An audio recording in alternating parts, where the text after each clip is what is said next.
Assalamualaikum warahmatullahi wabarakatuh. Innal hamdalillahi nahmaduhu wa nasta'inuhu wa nastaghfiruh wa na'udzu billahi min sururi anfusina wa min sayyiati a'malina. May yahdihillahu fala mudhillalah wa may yudlilhu fala hadiyalah. Asyhadu an la ilaha illallah wa asyhadu anna Muhammadan abduhu wa rasuluhu la nabiyya ba'da. Allahumma shalli wa sallim wa barik ala Muhammad wa ala alihi wa ashabihi ajma'in, amma ba'du. Teman sahur yang dirahmati Allah, semoga semua dalam keadaan sehat dan dalam limpahan hidayah dan inayah serta berkah dari Allah Subhanahu wa taala, sehingga kita bisa menjalankan ibadah selama di bulan Ramadan ini dengan baik sampai akhir Ramadan nantinya. Amin amin ya rabbal alamin. Sahabat sahur, Nabi Muhammad SAW, manusia yang agung, yang mulia, yang telah diutus oleh Allah Subhanahu wa taala ke muka bumi ini untuk membawa petunjuk atau pedoman atau risalah bagi kita semua, bagi umat manusia, agar kita bisa menjalani kehidupan ini sesuai dengan tuntunan dari Allah Subhanahu wa taala. Masya Allah, Allah Maha Baik.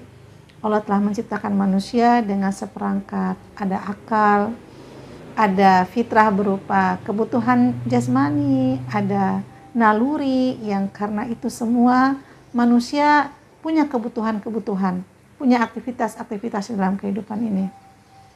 Tentu saja di dalam memenuhi kebutuhan-kebutuhan jasmani maupun nalurinya, manusia harus dituntun oleh syariat Allah, karena kalau tidak pasti akan menjadi adanya kerusakan lah di tengah-tengah bumi ini. Oleh karena itulah Rasulullah mengemban amanah sebagai pembawa risalah kepada kita semua. Beliau mengembannya dengan penuh sukacita, dengan penuh konsekuen, dengan segala resiko-resiko yang beliau hadapi. Karena memang menyampaikan wahyu dari Allah itu tidaklah sepi dari tantangan, hujatan, kemudian gangguan sebagaimana yang terjadi pada Rasulullah, di mana Rasulullah pada masa jahiliyah beliau difitnah oleh orang-orang kafir Quraisy, dikatakan sebagai orang yang gila, orang yang dukun, ya, tukang sihir atau penyair. Beliau juga mendapatkan tekanan fisik, bahwa beliau dilempari dengan kotoran. Kemudian beliau dan para sahabat juga dikucilkan, diembargo. Kemudian beliau juga bahkan ketika pergi ke Taif, ingin mendapatkan dukungan dari masyarakat Taif, justru beliau mendapatkan hal yang sebaliknya, yang jauh dari harapan, bahwa beliau kemudian dilempari dengan batu dan diusir. Rasulullah SAW sanggup menanggung itu semua demi tercapainya, demi sampainya risalah itu secara sempurna kepada kita semua. Masya Allah, la haula wa la quwata illa billah. Teman sahur, bahkan Rasulullah juga siap gitu ya, tidak tergoda dengan harta, tahta dan wanita ketika para pemuka-pemuka Quraisy memberikan tawaran agar Rasulullah meninggalkan dakwahnya. Tapi Rasulullah tidak tergoda. Bahkan Rasulullah SAW menyampaikan bahwa kalaupun matahari di tangan kananku, bulan di tangan kiriku, tentu aku tidak akan berhenti dari dakwah ini, walaupun akhirnya aku binasa karenanya. Inilah perjuangan Rasulullah, konsistennya Rasulullah di dalam menyampaikan risalah demi kita semua, agar kita tertunjuki kepada hidayah dari Allah Subhanahu wa taala. Sahabat sahur, bahkan Rasulullah ketika wafatnya pun beliau mengingat-ingat kita. Beliau menyampaikan, ummati, ummati, ummati. Saking sayangnya Rasulullah SAW kepada kita. Oleh karena itulah kita harus menyayangi dan bahkan mencintai Rasulullah SAW yang telah berkorban untuk kita semua. Yang berkatnya kita kemudian sampai saat ini bisa merasakan nikmat iman dan nikmat Islam. Sahabat sahur yang dirahmati Allah, mencintai Rasulullah bukan hanya saja sekedar tadi kita merasa bersyukur karena beliau mau berkorban untuk kita, tetapi juga ditambah lagi karena memang itu sesuatu yang diperintahkan oleh Allah Subhanahu wa taala. Allah berfirman di dalam Quran surat Al-Ahzab ayat 6, Bismillahirrahmanirrahim. An-nabiyyu aula bil mu'minina min anfusihim. Nabi itu lebih utama bagi orang muslim dibandingkan dengan dirinya sendiri. Artinya Allah memerintahkan kepada kita agar mengutamakan Nabi Muhammad SAW, agar mencintainya. Dan ini juga sejalan dengan hadis Rasul SAW yang diriwayatkan oleh Bukhari dan Muslim, yang isinya lebih kurang begini, yaitu 3 hal kalau ada dalam diri seorang muslim, dia akan merasakan manisnya iman. Pertama, jika seseorang itu bisa mencintai Allah dan Rasulnya melebihi dari segala apapun. Kemudian yang kedua, jika dia bisa mencintai seseorang dan membenci seseorang karena Allah. Kemudian yang ketiga, jika seseorang itu benci kembali kepada kekufuran, sebagaimana dia benci dicampakkan kepada api neraka. Demikian juga hadis yang lain yang bunyinya hampir sama, yaitu tidaklah beriman seseorang sampai dia menjadikan aku, yaitu Rasulullah SAW, lebih dia cintai dibandingkan dirinya sendiri, keluarganya, dan apapun dalam kehidupan dunia. Nah, hadis-hadis ini menjadi pengingat bagi kita, menegaskan kepada kita bahwa kita harus mencintai Rasulullah SAW dan mendahulukan Rasulullah SAW dibandingkan apapun di dunia ini. Allah pun berfirman di dalam Quran surat At-Taubah ayat 24. A'udzubillahi minasyaitonirrajim. Bismillahirrahmanirrahim. Qul in kana aba'ukum wa abna'ukum wa ikhwanukum wa azwajukum wa ashiratukum wa amwalun iktaraftumuha wa tijaratun takhshawna kasadaha wa masakinu tardawnaha ahabba ilaikum minallahi wa rasulihi wa jihadin fi sabilihi fatarabbasu hatta ya'tiyallahu bi amrih wallahu la yahdil qaumal fasikin. Yang artinya, katakanlah wahai Muhammad, jika bapak-bapak kalian, anak-anak kalian, saudara-saudara kalian, istri-istri kalian, keluarga-keluarga kalian, harta yang kalian usahakan, perdagangan yang kalian khawatirkan kerugiannya, dan tempat tinggal yang kalian sukai, lebih kalian cintai daripada Allah dan Rasulnya dan jihad di jalan Allah, maka tunggulah sampai Allah mendatangkan urusannya.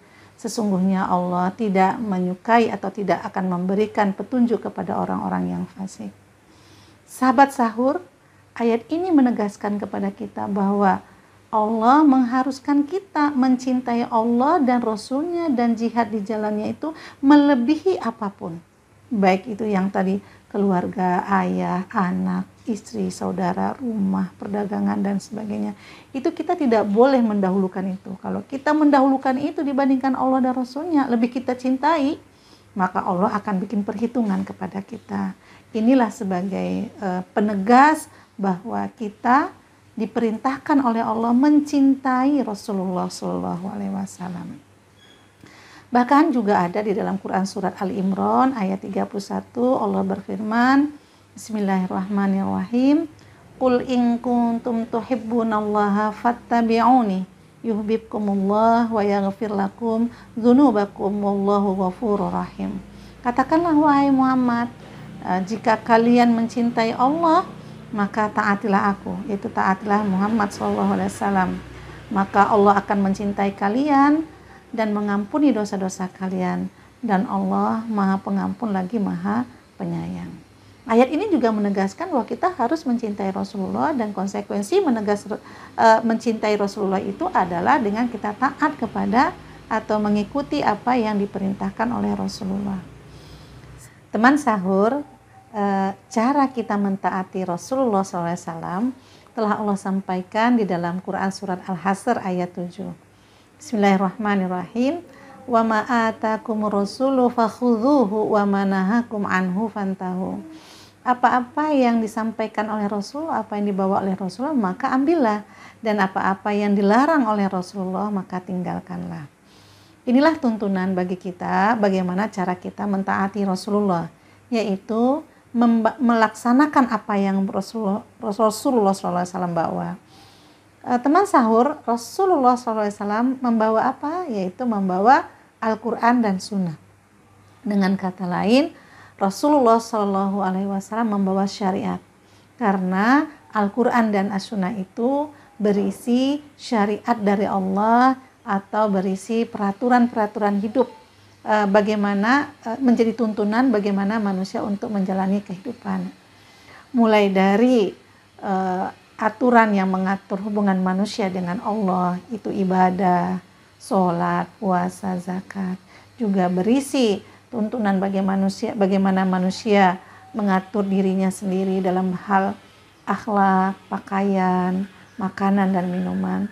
Juga syariat yang dibawa oleh Rasulullah berisi aturan yang mengatur hubungan manusia dengan manusia lain gitu. Dalam hal ini bisa perekonomian, pergaulan, pendidikan, sanksi hukum, politik, negara, dalam dan luar negeri, semua ada di dalam syariat Rasulullah Shallallahu Alaihi Wasallam. Maka inilah tuntunannya, bagaimana cara kita mentaati Rasulullah, yaitu adalah dengan cara mentaati syariat yang dibawa oleh Rasulullah Shallallahu Alaihi Wasallam. Nah, itu pula lah cara perwujudan cara kita mencintai Rasulullah. Kita mencintai Rasulullah dengan cara ingat dan taat.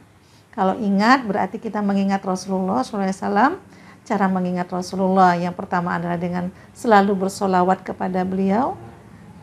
Di dalam Quran surat Al-Ahzab Allah berfirman, Innallaha wa malaikatahu yusholluna 'alan nabi ya ayyuhalladzina amanu shallu 'alaihi wa sallimu taslima. Sesungguhnya Allah dan para malaikat bersolawat kepada Nabi. Wahai orang-orang yang beriman, ucapkanlah solawat dan salam kepada Rasul Sallallahu Alaihi Wasallam. Oleh karena itu, wujud cinta kita adalah dengan mengucapkan salawat kepada beliau. Oleh karena itu, wujud cinta kita kepada Rasul Sallallahu Alaihi Wasallam yang pertama adalah dengan mengucapkan solawat. Dengan sholawat tersebut kita berharap kita mendapatkan syafaat dari Rasulullah Sallallahu Alaihi Wasallam kelak di yaumil qiyamah. Juga dengan membaca sholawat tersebut kita juga berharap kita akan selalu mengingat beliau sehingga semakin muncul rasa cinta kita kepada beliau Sallallahu Alaihi Wasallam. Wujud kedua, bagaimana kita mengekspresikan cinta kita kepada Rasulullah, tentu tidak cukup hanya sholawat gitulah. Sholawat pagi, siang dan malam 10 kali, 100 kali, 1000 kali. Tetapi kemudian syariatnya kita tinggalkan, syariatnya kita lecehkan, apa yang beliau perintahkan kita tinggalkan, dan bahkan apa yang beliau larang kita laksanakan. Tentu ini bukan perwujudan cinta kita kepada Rasul Sallallahu Alaihi Wasallam. Nah, tentu saja wujud cintanya ya sholawat juga dan taat kepada syariatnya juga harus kita laksanakan, karena memang itulah tugas utama Rasulullah SAW ke muka bumi ini, yaitu membawa syariat. Oleh karena itu kalau kita cinta kepada Rasulullah ya kita harus taat kepada syariat yang dibawa oleh Rasulullah SAW, dan itu merupakan bukti taat kita juga kepada Allah Subhanahu wa Ta'ala, yang ketika kita taat kepada syariat Rasulullah SAW itu akan berakibat, akan berdampak, akan kita raih adanya kebahagiaan di dunia dan akhirat. Dan sebaliknya, jika kita tidak taat kepada syariat Allah, syariat yang dibawa oleh Rasulullah SAW, kita akan menghadapi atau mengalami kerugian baik di dunia dan di akhirat, sebagaimana di dalam Quran surat Toha ayat 124, bahwasanya kita akan mengalami penghidupan yang sempit dan di akhirat nanti kita akan dikembalikan dalam keadaan buta. Nauzubillahi min dzalik. Teman sahur, kesimpulannya kita harus mencintai Rasulullah karena ini adalah sebuah keharusan sebagai wujud terima kasih kita kepada beliau dan juga sebagai wujud ketaatan kita kepada Allah, maka kita harus mencintai Rasulullah. Tentu saja mencintainya kita harus mengucapkan sholawat dan juga taat kepada syariatnya. Ditambah lagi dengan sering-seringnya kita membaca sejarah atau sirah kehidupan Rasulullah. Maka nanti dengan kita membaca sirahnya Rasulullah, semakin tergambarlah di dalam diri kita betapa agung dan mulianya akhlaknya Rasulullah Shallallahu Alaihi Wasallam. Semoga kita termasuk orang yang mencintai Rasulullah Shallallahu Alaihi Wasallam dan taat kepada syariatnya. Billahi taufik wal hidayah. Wassalamualaikum warahmatullahi wabarakatuh.